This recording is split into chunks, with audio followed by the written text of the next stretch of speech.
नागपुर के बजाज नगर थाना क्षेत्र से बिटकॉइन निवेश के नाम पर लाखों रुपए की धोखाधड़ी का मामला सामने आया है। पीड़ित की शिकायत पर पुलिस ने 4 आरोपियों के खिलाफ मामला दर्ज कर जांच शुरू कर दी है।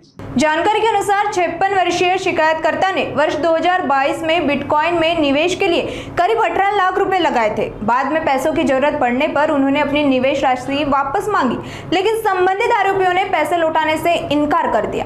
काफी खोजबीन के बावजूद आरोपियों का पता नहीं चलने पर फिरियादी ने बजाज नगर थाने में लिखित शिकायत दर्ज कराई।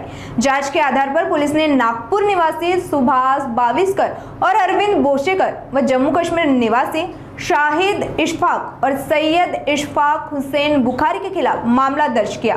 इस मामले में पुलिस आगे की जांच कर रही है। फिर्यादी नामे जोएल दिलीप जोशी वय 56 वर्ष आहे यांनी आम्हाला तक्रार दिली की यांनी 2018 मध्ये 2022 मध्ये एक यांना संबंधित आरोपी जे आहे ते भेटले होते आणि त्यांनी बिटकॉइनमध्ये इन्व्हेस्ट करायला सांगितले होते। तर त्यांनी त्यामध्ये 18 लाख रुपये बिटकॉइनमध्ये त्यांनी इन्व्हेस्ट केले आणि त्या इन्व्हेस्ट केल्यानंतर जेव्हा त्यांना पैशाची गरज पडली तेव्हा ते त्यांना पैसे काढू देत नव्हते आणि त्यांना त्यांचे पैसे मिळाले नाही। तर त्यांनी त्यांचा आरोपींकडे खूप पाठपुरावा केला, परंतु पैसे न मिळाल्याने शेवटी पोलिसांकडे आल्याने त्यांच्यावर 406, 420, 120 34 प्रमाणे गुन्हा दाखल करण्यात आलेला।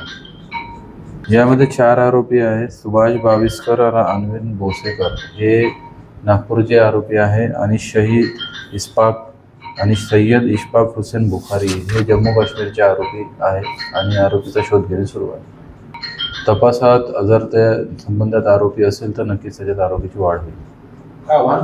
पूर्वाशांना हेच आवाहन करता येईल की ज्या ऑफिशियल वेबसाईट्स आहेत किंवा जे स्थापित चॅनल्स आहे किंवा जे खरंच त्याच्यात इन्व्हेस्ट करतात आणि ते इन्व्हेस्ट केल्यानंतर आपले पैसे अदा-मदत काढून पहा, खात्री करा आणि जास्त इन्व्हेस्टमेंट करण्याच्या अगोदर थोडंसं विचारपूर्वक खात्रीलायक लोकांकडेच इन्व्हेस्ट करा, जेणेकरून आपला पैसा सुरक्षित राहिला पाहिजे।